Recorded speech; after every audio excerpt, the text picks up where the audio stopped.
Bonjour à toutes et à tous. Aujourd'hui, un cours concernant les nombres complexes.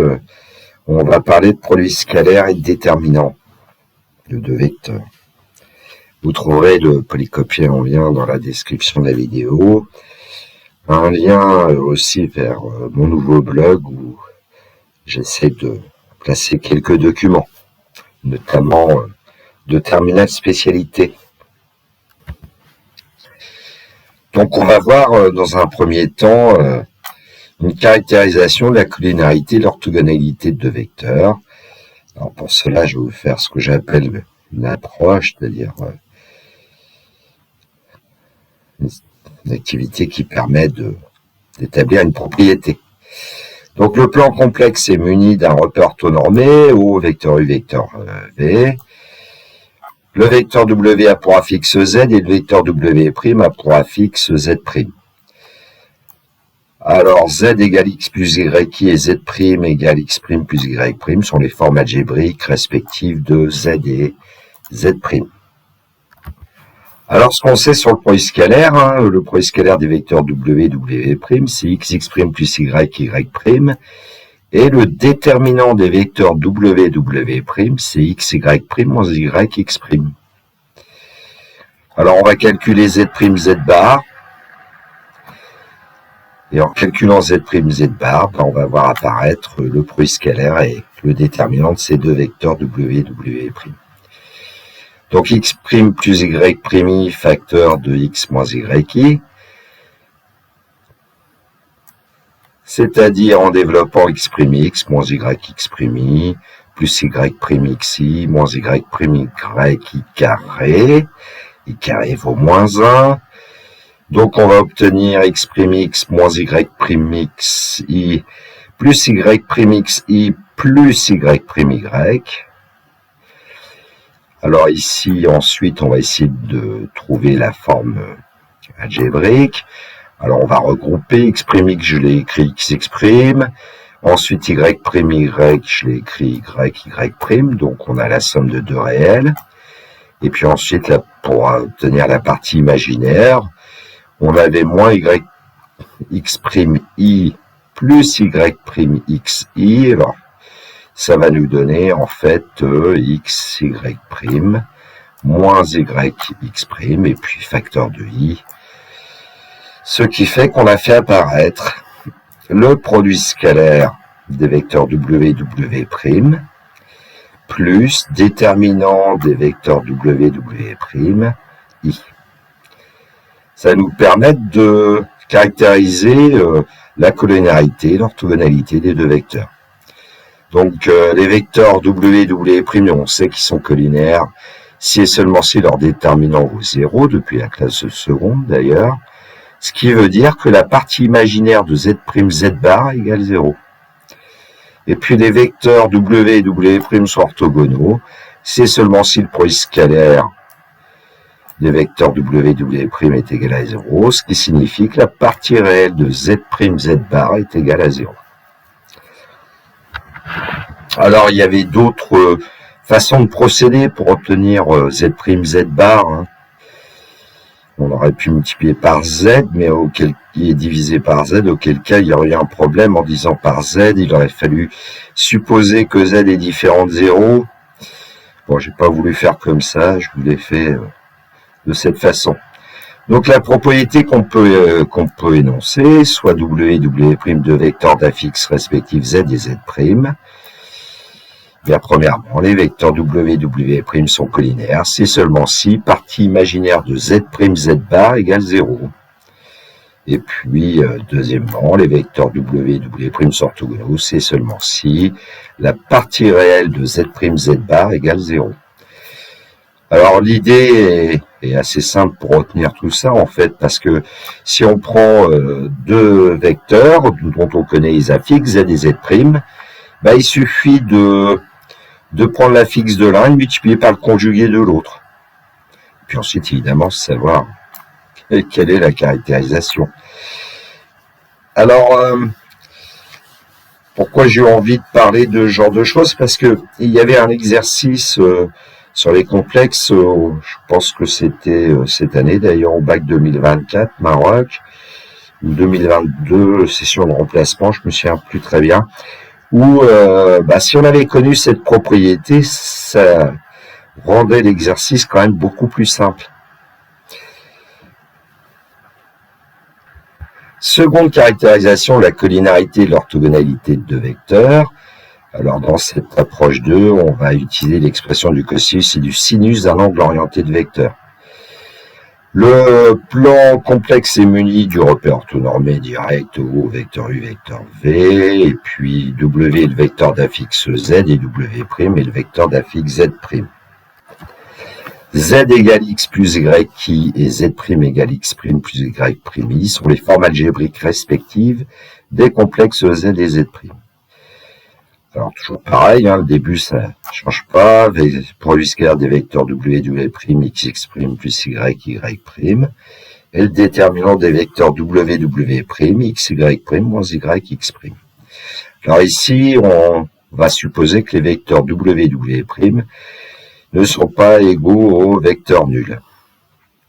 C'est-à-dire que les affixes Z et Z' de ces deux vecteurs sont des complexes non nuls.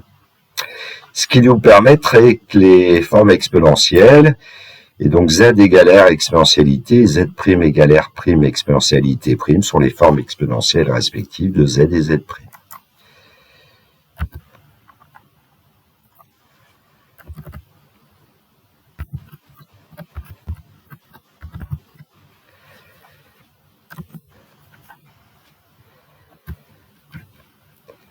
Alors, qu'est-ce qu'on sait? On sait que d'après le cours de terminale, l'option maths experte en France, R c'est l'angle de W, et puis c'est donc racine carrée de X carré plus Y carré. R' c'est la norme du vecteur W', et c'est égal à racine carrée de X' au carré plus Y' au carré. Alors, on va avoir besoin de T' moins T, donc je vais le calculer tout de suite. C'est l'angle orienté U, vecteur W' moins U, vecteur W, et puis ça nous donne W' d'après la relation de Chasles. Alors maintenant, on va calculer le quotient Z' sur Z de deux façons. D'abord en utilisant les formes algébriques. Donc Z' sur Z, c'est X' plus Y' divisé par X plus YI. Et donc ça va nous donner, tout calcul fait en multipliant par le conjugué de X plus YI qui est X moins YI, et bien XX' plus YY' plus I facteur de XY' moins YX' sur X carré plus Y carré. Ce qui va nous donner, produit scalaire des vecteurs W, W' sur norme de W au carré, X carré plus Y carré, c'est la norme du vecteur W au carré, et puis XX' plus YY', c'est le produit scalaire des deux vecteurs. Plus I, facteur de XY' moins YX' sur X2 plus Y2, donc plus I, et puis on retrouve le déterminant de W' divisé par la norme du vecteur W au carré. Voilà, je suis passé peut-être un petit peu vite sur les calculs, je vous les ai expliqués oralement. À partir de là, vous prenez feuille, crayon, et puis vous écrivez le calcul. Autre façon de procéder en utilisant ce qu'on a fait tout à l'heure, on peut dire aussi que Z' sur Z, c'est en multipliant par Z bar numérateur comme dénominateur, Z' Z bar sur ZZ bar, mais ZZ bar, on sait que c'est module de Z au carré. Et donc ça va disparaître. On va donc obtenir XX' plus YY' sur X carré plus Y carré plus XY' moins YX' sur X carré plus Y carré I. Et donc, produit scalaire du vecteur W' divisé par la norme de W au carré plus I fois déterminant du vecteur W' divisé par la norme de W au carré.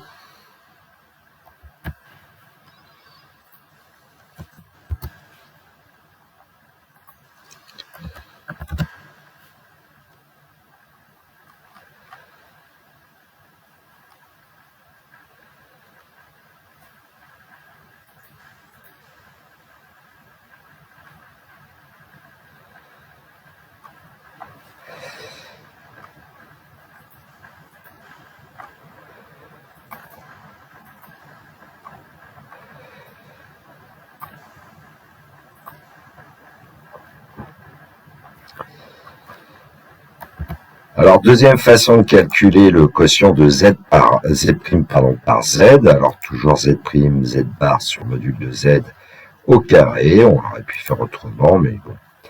R' exponentialité prime multiplié par R exponentialité sur R au carré, puisque le module de z c'est R. Et donc, on va obtenir après simplification par R, R' divisé par R. Et ensuite, exponentialité prime multipliée par, attention ici, il y a une coquille, c'est exponentielle moins it.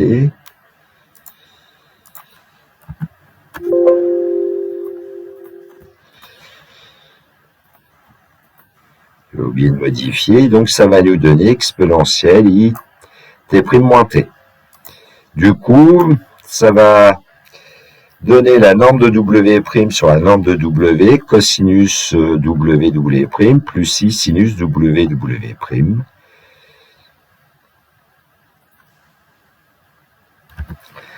On a ainsi deux formules, donc soit W', deux vecteurs non nuls. Le cosinus de W', ça va être le produit scalaire de W' divisé par la norme de W, norme de W'. Alors, comment on obtient ça? C'est tout simplement en identifiant dans ce qu'on a trouvé tout à l'heure, la partie réelle qu'on a obtenue dans 1 et la partie réelle qu'on a obtenue dans l'expression 2.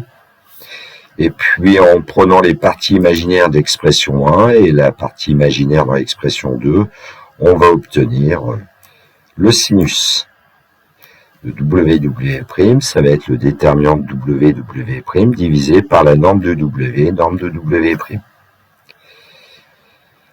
Bon, cette formule, la première, elle était connue depuis la classe de première, puisque en première, on sait, et c'est même la définition maintenant dans les programmes en France, que W scalaire W', c'est norme de W', cosinus W'. Bon, ça, c'est peut-être un petit peu nouveau pour vous, et en fait, on va pouvoir dire aussi que le déterminant de W', c'est la norme de W, norme de W', sinus W'. C'était des formules qu'on voyait notamment en classe de première scientifique en France, si mes souvenirs sont bons, dans les années 80, 90 et 2000. Et puis ça a disparu, cette formule du sinus, après. Bien dommage, selon moi. Et donc, la propriété 2 qu'on va pouvoir énoncer, soit W et W' de vecteurs non nuls d'affixes respectives Z différent de 0 et Z' différent de 0. Et bien, qu'est-ce qu'on va pouvoir dire? Que les vecteurs W et W' sont collinaires, si et seulement si Z' sur Z est un réel. Alors ça, c'est une caractérisation que vous devez connaître de la classe de terminale. Alors, pourquoi est-ce qu'on peut affirmer ça? Z' sur Z est un réel. Ça va vouloir dire que cosinus, sinus W' est égal à 0, et ça veut donc dire aussi que déterminant de W' égale 0.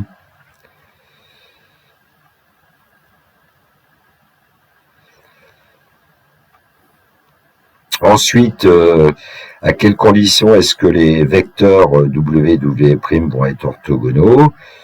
Il s'agit d'avoir ici le cosinus de W' qui vaut 0, c'est-à-dire évidemment le produit scalaire qui vaut 0, et donc ça nous donne cette caractérisation. Les vecteurs W' sont orthogonaux si et seulement si Z' est un imaginaire pur. Alors, ensuite, on va parler de l'ère d'un parallélogramme. Alors, l'approche 3, le plan complexe est toujours muni d'un repère orthonormé direct, ou vecteur U, vecteur V. Alors, je vais considérer un parallélogramme BOAS qui est non aplati ici. Donc, je vous ai fait une petite figure. On va poser le vecteur W égale le vecteur OA, W' le vecteur OB. W et W' sont donc des vecteurs non nuls. et d'ailleurs non collinaire en fait, puisque le parogramme, on considère qu'il n'est pas aplati. Bon. T est une mesure de l'angle WW'. Donc vous avez l'angle T. Et puis, qu'est-ce qu'on peut dire sur l'aire du parogramme? L'aire du parogramme BOAS, c'est 2 fois l'aire du triangle OAB. Et donc, l'aire du parogramme BOAS, ça va être OA fois OB fois sinus T en valeur absolue. Parce que si la mesure principale, par exemple, est comprise entre 0 et pi, sinus T est positif, mais si elle est comprise entre moins pi et 0, sinus T est négatif, donc on prend la valeur absolue, ce qui nous donne que l'aire du parogramme BOA, c'est norme de W multiplié par la norme de W', et puis multiplié par sinus WW', en valeur absolue.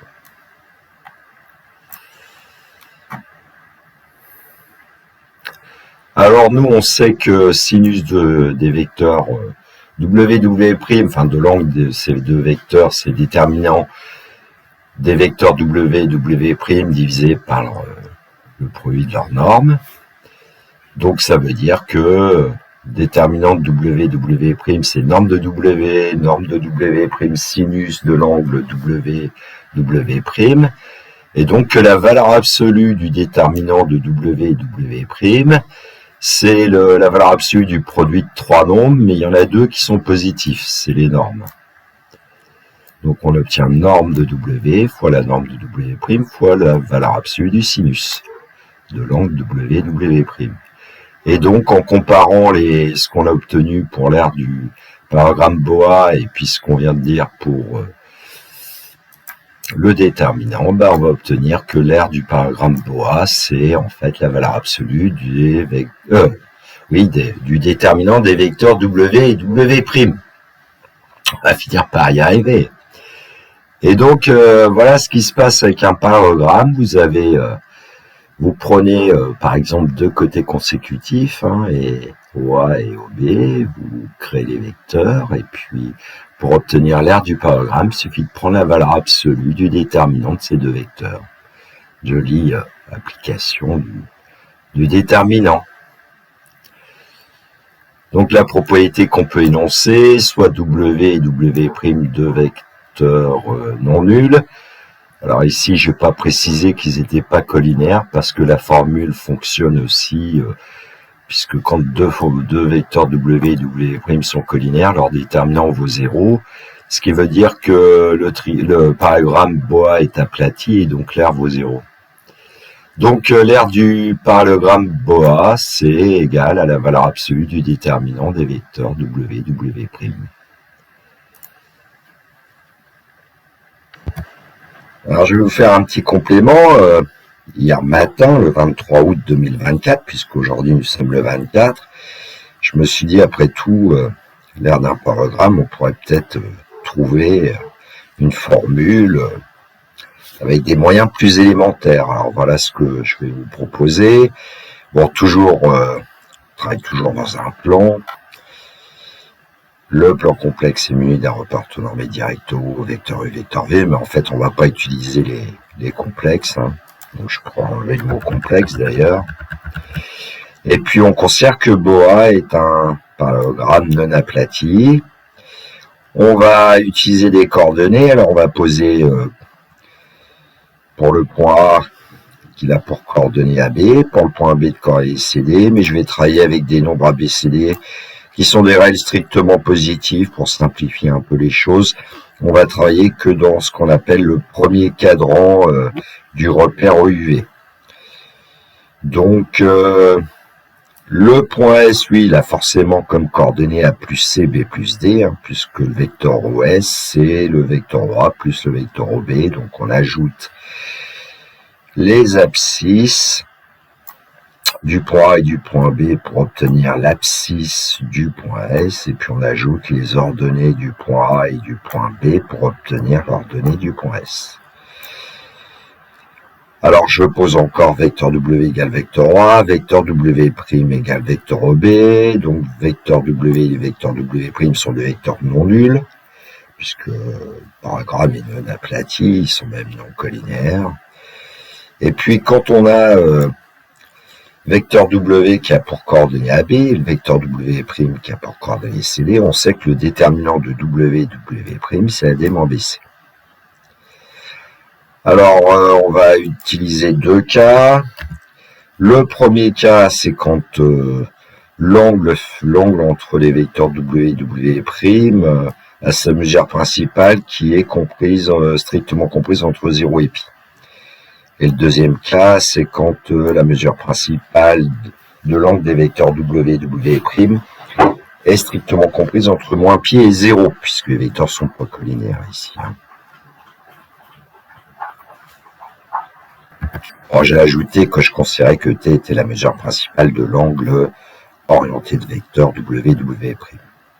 Donc, premier cas, quand t appartient à 0π, ou vers en 0 vers en pi. Alors, voilà une figure. Et donc, on a un paragramme BOS. Et puis, ce que j'ai fait, c'est projeter les points B, A, S sur l'axe d'abscisse et j'obtiens les points QPR. Et puis projeter ces points sur l'axe des ordonnées et on l'obtient, le projeté de A sur l'axe des ordonnées CI, le projeté de B CJ, le projeté de S CK. Bon, j'ai pas écrit la définition de ces points parce qu'il me semblait que la figure est à peu près claire. Alors, le point S, lui, il a pour coordonnées A plus C, B plus D, donc l'abscisse du point S, c'est A plus C, donc le point R, c'est le projeté orthogonal de S sur l'axe abscisse, donc OR, c'est égal à A plus C. Avec un raisonnement à peu près identique, on a OK qui est égal à B plus D. Et puis ensuite, j'ai essayé de faire apparaître des triangles dans la figure, des triangles qui entourent le paragramme BOA et qui sont situés à l'intérieur du rectangle ORSK. À peu près évident que ORSK est un rectangle puisque on a un angle droit en haut, un angle droit en R, un angle droit en K et un quadrilatère qui possède 3 angles droits et est automatiquement un rectangle. Alors prenons le point A que j'ai projeté sur l'axe abscisse et j'ai obtenu le point P. Et bien, comme le point A pour coordonnées petit a, petit b, ça veut dire que AP, la distance AP, c'est petit b. Pour le triangle OBK, J est le projeté orthogonal de B sur l'axe des ordonnées. Et comme B a pour coordonnées CD, ça veut dire que la distance JB, c'est forcément petit c. Bon, ensuite, il peut paraître à peu près clair que le triangle OAR et le triangle KBS sont des triangles isométriques, ils ont la même aire. Alors, il y a plusieurs façons de voir ça. On pourrait aussi projeter le point B sur le segment KS et puis vérifier que la distance entre B et son projeté sur KS est égale à petit b. Ça peut se faire facilement. Alors moi j'ai utilisé une autre tactique, j'ai considéré le point G qui est le centre du parallélogramme BOAS. Alors le point G c'est notamment le milieu du segment OS. Et donc aussi le milieu du segment KR puisque ORSK est un rectangle, donc un parallélogramme particulier. Ce qui fait qu'on peut utiliser une symétrie de centre G, une symétrie centrale de centre G, qui va envoyer O en S, qui va envoyer R en K et qui va envoyer A en B, ce qui fait que les triangles OAR et KBS sont symétriques par rapport au point G. Et deux angles symétriques par rapport à un point ont la même aire. Même chose pour les deux triangles OBK et RS. Donc je les ai coloriés de la même façon. Alors Alors l'idée, c'est d'utiliser ensuite ce que j'appelle la méthode du puzzle, c'est-à-dire que l'aire du parallélogramme OASB, ça va être l'aire du rectangle ORKS moins la somme des aires des 4 triangles. Ce qui fait que l'aire de BOA, c'est l'aire de KORS, moins 2 fois l'aire de AOR, puisque AOR et KBS ont la même aire, moins 2 fois l'aire de KOB, puisque KOB et SAR ont la même aire. Et puis ensuite, c'est un petit peu de calcul. Alors, pour obtenir l'aire de KORS, il suffit de multiplier donc les deux dimensions, A plus C facteur de B plus D. Pour l'aire de AOR, il suffit de multiplier la hauteur par la base divisée par 2, mais comme on multiplie 2 par 2, ça fait base fois hauteur. Donc ça fait AP petit b multiplié par OR, A plus C. Et pour l'aire de KOB qu'on multiplie par 2, mais l'aire de KOB, c'est petit c JB multiplié par OK qui vaut B plus D, divisé par 2. Et donc, comme on a 2 fois l'aire, ça donne tout simplement C facteur de B plus D. Bon, il n'y a plus qu'à développer, puis voir ce que ça va donner. Alors, AB plus AD plus BC plus CD. Alors à chaque fois, je me suis arrangé pour mettre la plus petite lettre dans l'alphabet avant. Et puis, en développant B facteur de A plus C, avec le signe moins qu'il y a devant, on va obtenir moins AB moins BC. Et pour le dernier, on va obtenir moins CB, moins BC, moins CD. Et puis j'ai colorié pour que vous voyez bien les simplifications.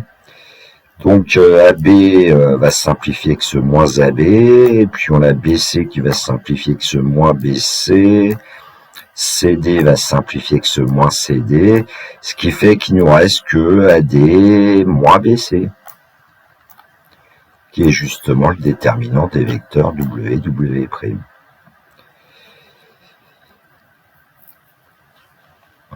Alors deuxième cas, en fait, quand la mesure principale appartient à l'intervalle moins pi 0, ouvert en moins pi, ouvert en 0, en fait, par rapport à la figure du premier cas, on échange le rôle de A et de B. Alors, il y a des petits changements sur les longueurs. Alors, je vais pas trop insister, je vous laisse prendre une feuille et un crayon si ça vous intéresse. J'en ai parlé à un de mes anciens collègues hier.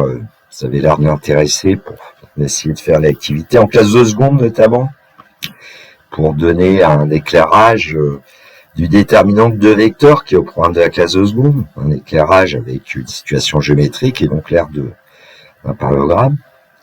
Alors en fait, si on échange le rôle de A et de B, il s'agit ici en fait d'échanger les coordonnées de A et de B dans la formule quasiment. Alors évidemment, on peut faire tout le travail. Alors on avait AD moins BC, donc les coordonnées AB, le couple AB et le couple CD, on les échange. Ça veut dire que le nombre A, on va le remplacer par C, le nombre D, on va le remplacer par B, et puis le nombre B, on va le remplacer par D, et puis le nombre C, on va le remplacer par A, ce qui fait que c'est à peu près logique de trouver ici BC moins AD.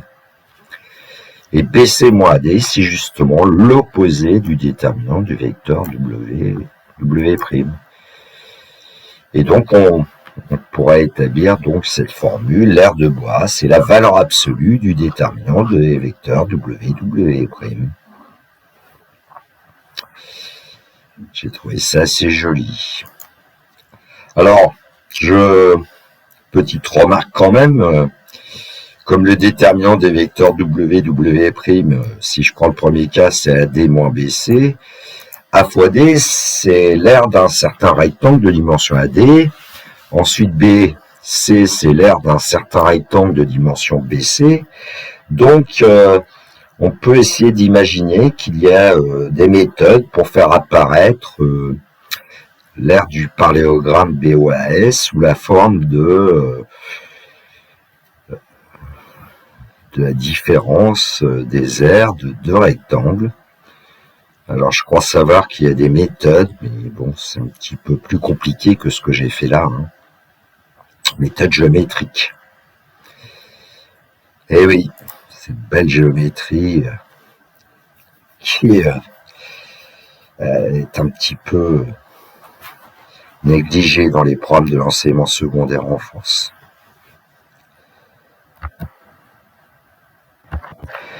Voilà, cette vidéo est terminée pour moi. Je vous souhaite une très belle journée. Prenez bien soin de vous. Que la force soit avec les étudiants qui rentreront en première année dans quelques jours. Il me reste à faire quelques vidéos avec des exercices qui illustrent un peu ces deux notions, produit scalaire déterminant. Et puis aussi, j'ai rédigé un exercice hier avec l'aire d'un parallélogramme. Il me reste à vous dire le classique au revoir.